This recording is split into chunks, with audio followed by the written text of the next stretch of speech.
Welcome, everybody, back to campus here at Trade Show University. We're helping you get better ROI, better results every single event. And I am Jim Cermak, your host. Really excited today to have on. This is something we haven't talked about, and this is really some little bit of sales training today for all of you at the booth. As we know, we have to interact with people, and I want to bring on our guest because she is amazing. The content that she puts out, the books that she has written with her co-author. Andrea Waltz is the co-founder of Courage Crafters Incorporated and co-author of the best-selling book Go for No. Yes is the destination and no is how you get there. For almost 2 decades, Andrea has been teaching people in virtually every business and industry how to think and feel differently about failure, rejection, and the word no, and helping them turn those things around to achieve their goals and dreams. Andrea, welcome to Trade Show University. It's a pleasure to have you. I am so glad to be talking with you today, Jim. Me too. Me too. Because I've been to so many trade shows where I see people just flub and just mess up their interactions with people and miss so many great opportunities. So I'm really excited for you to be here. Especially excited for the listeners to hear what you have to say, especially around no and rejection. And definitely want to tell people more about your amazing book, Go for No. But let's start by just from your viewpoint, and I have my own thoughts on this. But how does fear of rejection really impact people in the trade show industry? Yeah, so it impacts them to a significant degree. I mean, we're all programmed, we're all like hardwired to avoid rejection. No, we're from, our brains going back thousands and thousands of years. The idea is you don't want to get rejected, you don't want to get thrown out of the tribe, out of the herd, left to fend for yourself and survive on your own. So as a result, here we are in the 21st century, and we're supposed to strike up conversations, network, get cards, ask for next steps, propose ideas, show demos, all of these things that go on at trade shows. And we miss a lot of those opportunities. So that's how it shows up. And in society in general, I mean, we've all been taught and trained to kind of be successful, go for yes, Yeah. avoid no. And so I think a lot of times we're kind of behind the eight ball, especially, and I have seen it too. I've participated in as both visitor and as somebody with a booth at a trade show, and you've got to maximize every single opportunity that you have. I mean, this is so much time and effort and energy spent on showing up there, and then opportunities get lost just because there's that fear of the word no, and that fear that maybe you're going to look foolish or mess up or get rejected. Yes. Oh my gosh. And anyone who is a longtime listener of mine knows that I talk about this all the time is that you have one possible opportunity to grab the attention and have a great conversation with someone who's walking past you. And that might be your next big customer. And if you have that fear or you only take the conversation part way, you might be missing out on huge opportunities. Absolutely. What I found too is that a lot of people think they're asking when they're not. They make a lot of statements, but there's never a question mark at the end of it to really make sure that you're taking the next step. So it's like you have a lot of great conversations, but what's the action item? What's the actual next step? And that is a big issue as well. I'm glad you said that because I think a lot of people don't think that through. They think they're just going to show up and they're going to have conversations and people are going to say, "I want to buy," or "Yeah, I want more information," and we have to ask for that, don't we? I mean, that's where we Absolutely. really have to take it to that level. Let's dive into your book a little bit, okay? Because I as I just told you, I read this twice this week. It is, and I am a slow reader, but this is such a fast and easy read, and it's so impactful. I had to go through it again, and I learned so much. But give people the premise and a little bit about the story of Go for No.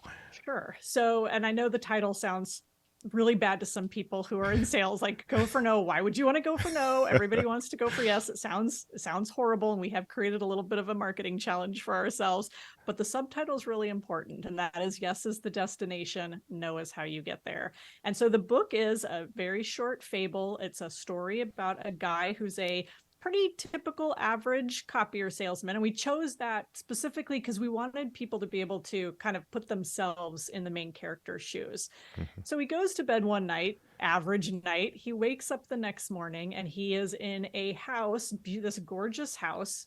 And he discovers, and this is where things get a little supernatural, that this house belongs to a wildly successful 10 years in the future version of himself. He has somehow traveled 10 years into the future.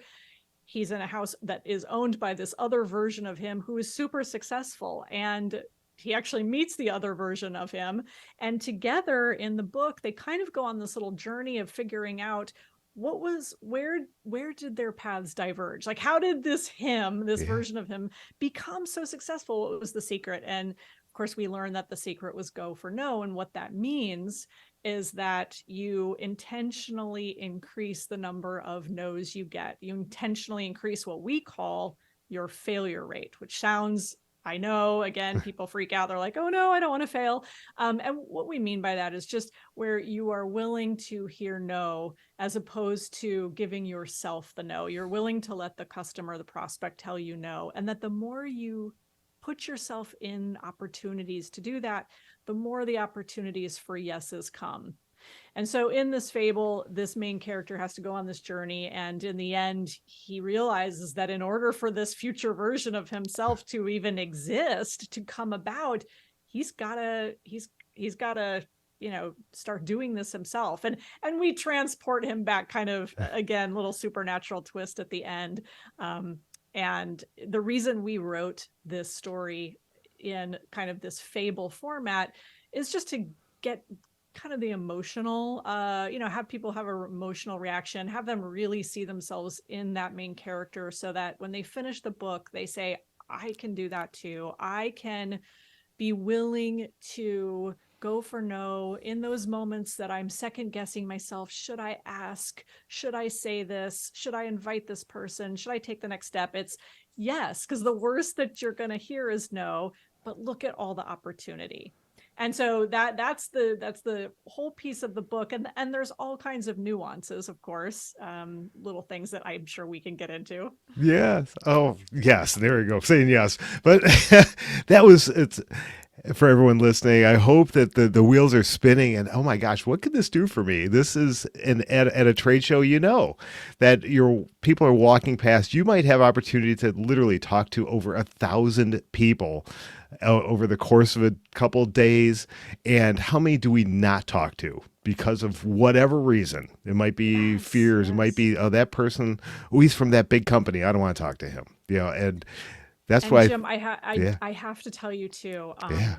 One of the things that I've seen, not only does it happen at trade shows, but also this is so common at networking events, but trade shows for sure. Hmm. So the analogy is, picture getting, and I'll use to make the math easy, 10 business cards. And I know these days we're scanning in badges and all of that, so you've Yeah. got a different technology, but assume you collected 10 cards. And what happens is, in the traditional go for yes mindset, is that you go home and you are flipping through these business cards or back to your office and you're looking at them. And what happens is you start filtering them through the go for yes mindset. And so you look at the cards and you say, oh, this person, I remember this person, I don't think they're a really good candidate for us. I don't think this is really going to go anywhere. It's probably just kind of I'm chasing my tail. I'm just going to set that card aside.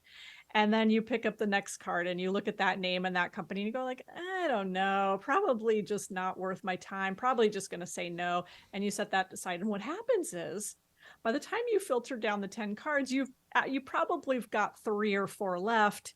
And then you look at those 3 and you say, okay, out of these, who was the real easy yes? Who was that person where if I call them back, they're going to buy? We had a great conversation.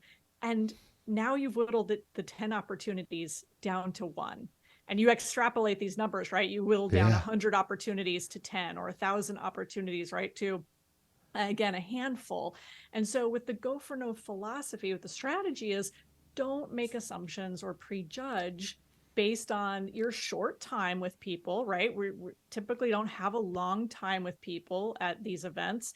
And so don't make those assumptions. Follow up with every single person and see where it leads. They may not be a customer, but they may know somebody who is a customer, and you never know where it's going to lead. And so that's really the go for no mindset that you want to have.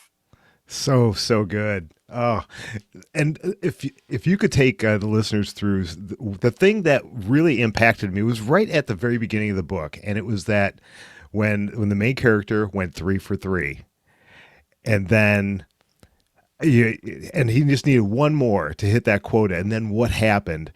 And then later in the book, it came back to revisiting that 3 for 3 week. If you could take people through that, and because that was a complete game changer for me and how I'm going to think about setting goals in the future. Right, right. So there's a section in the book where the main character, he has this sales goal, and he's striving to get his what we call a typical yes goal. And his goal, I think, it's to get 3 or to get 5. And as soon as he started to get close to hitting his goal, he immediately started to slow down. He was like, there's no reason for me to continue to do those things that I know work, because I'm going to hit the goal. It's no problem. I'm going to get my 3 out of 3.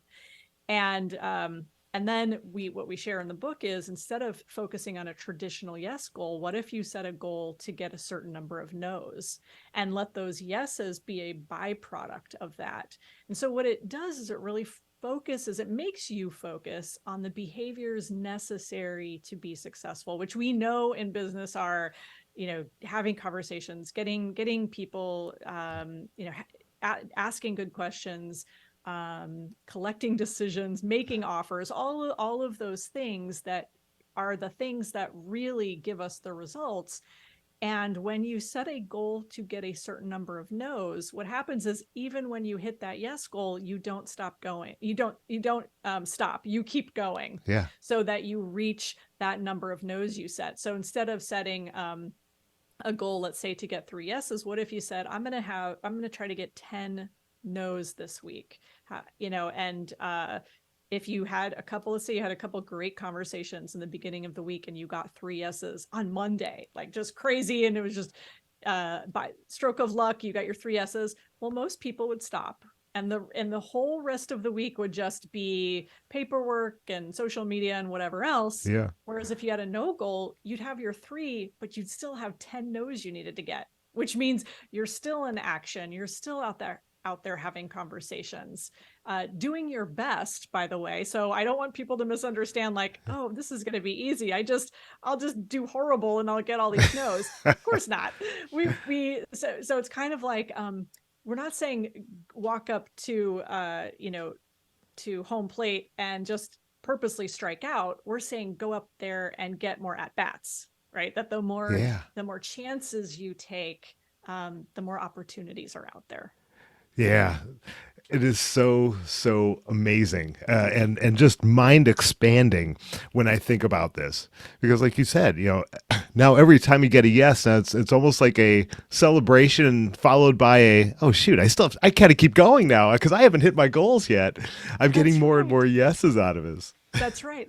Yes, it's great that you got a yes, but remember that the no's are such a huge part of it. And it's the way that also, Jim, it's like the numbers are 1/2 of it. And we don't actually talk about this in the book very much. This is something that Richard and I talk more about more and more these days in our live speaking engagements and things like that, which is the whole emotional side of it. And the more that you go through those no's instead of avoiding them, that's how actually you build your confidence and your skill. And when you sit, at your desk and you're fearful of making those calls or reaching out to people, and trying to go for the easy yeses, then we don't get a chance to build the skills, and you don't get a chance to build your confidence, and then you're not resilient. And so if the tough times come, and you want to have that resilience built, you want to say, like, I can go through those no's. I'm somebody who faces them. And we know top achievers, they face the no's, they go through them. Yeah, right? absolutely.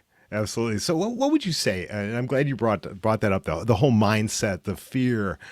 Someone who is going to a trade show, and this might be not their typical role. They might be in marketing. They might be an engineer that happens to be there, and they're going to be answering questions, doing demos. But they also have to interact with people. But they've got this fear of approaching people, and it's not part of their typical job, so they can't get good at it. What would you say to them? How do they get beyond that fear so that they can truly succeed at a show?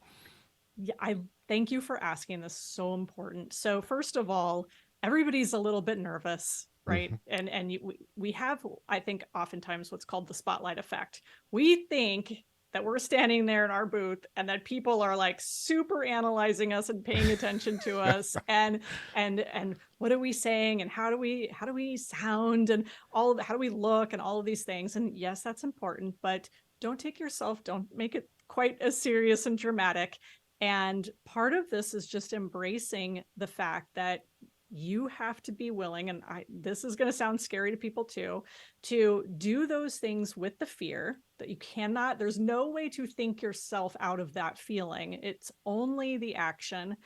And go out there and be willing to fail sometimes. You're gonna, if you're an engineer or somebody in marketing and you have 100 conversations, some are going to be really good and some you might stumble over. But too often, I think people in those roles think that they have to go out and they have to be perfect and they have to be, quote, successful, and it's all got to go perfectly well. But in the go for no mindset, it's go out there and have those 100 conversations and have them to the best that you can. And don't worry if you mess a few up. Don't You're going to have a couple failures. You're going to have a couple of people who walk away who are like, yeah, I don't want anything to do with this. And that's okay. I think the perfectionism and the we blow up how important we think this is in terms of people paying attention to us. You just want to do your best and get out there and have as many at bats, to use that Yeah. analogy, as you can. And again, that will build your confidence. One of my favorite quotes from Jack Canfield, who wrote a book called The Aladdin Factor and the Success Principles, he Hmm. said, self-confidence is built through the successfully survived risk. And when we go to these shows and we're there and we're not used to it, it feels like a personal risk. We're putting ourselves out there, and it feels very risky and scary. When we survive those interactions, every time you do, it just builds a tiny little bit of confidence, right? It's like learning to stretch in yoga. You're Yeah. completely inflexible, but every little stretch you make adds to that. And so my advice is just go out there, be willing to literally fail your way to success. You will, by the end and I think a lot of people know this. If you've ever done a trade show, you know how it goes. And the first day you're nervous and you're excited and you're jittery. And by the end of the show, when things are just wrapping up, you finally hit your stride. You're like, I could go, I got 2 more days in me. We need to keep this thing going, right? Because now you've had so much practice and you're comfortable and you've done it.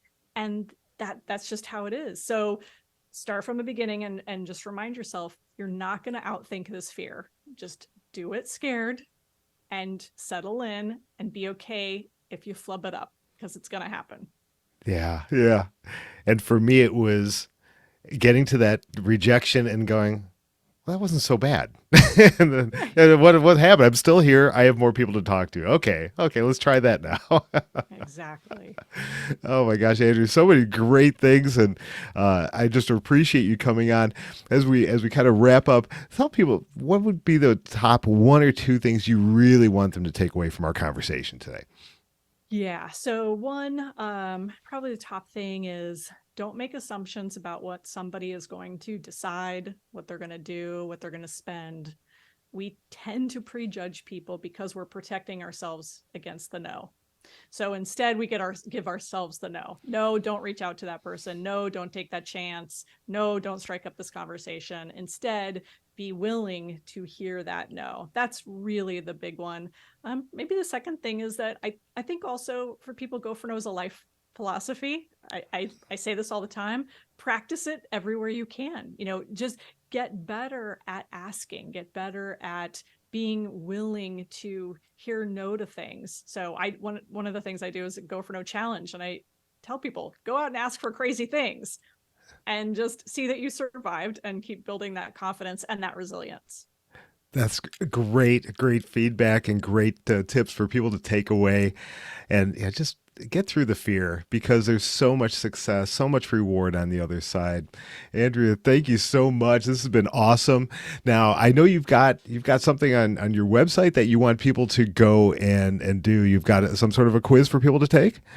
Yes, we have a assessment, 20 question assessment. You can find out how you and it's not super scientific and it's a little tricky. I'm just going to warn you right now, but it's fun. You come take the assessment. It's goforno.com, I think /quiz, and 20 questions about your thoughts and feelings around failure, rejection, hearing the word no, and then you'll get your results and you'll kind of know like, okay, where am I starting from and how can I improve? Awesome. So everyone take advantage of that. And that's at goforno.com/quiz. I'll drop that into the show notes so you can find the link there and click on that. Andrea, how do people find out more about you? How can they get the book and how can they connect with you? Yeah. So, well, I'm well branded, Jim, because I've been around forever. I'm kind of a dinosaur online. I like to joke. So if you go on to Twitter or Instagram, I'm at Go for No. We've got a Facebook page, Go for No, and you can get the book on Amazon. Just type in Go for No. You'll find it. It's a quick, fast read. And even if you're not a reader, I think you'd probably enjoy this book. Awesome. And you will. You will. I guarantee it. Like I said, I'm a slow reader. I read this twice this week. It is fantastic. And I am changing the way I look at goal setting for upcoming shows from the yeses to the nos because like you said, we hit the yeses and we breathe a sigh of relief and give ourselves a little internal high five that hey, we hit it. But and then we kind of ease back and how much more can we get if we just keep pushing, keep pushing. So thank you for that wisdom. Thank you for the book, and thanks for sharing with everybody today. Really appreciate it. My pleasure. And everyone continue to learn, continue to go for no and strive and hit new heights and keep coming back here each week on campus at Trade Show University. We'll see you next time.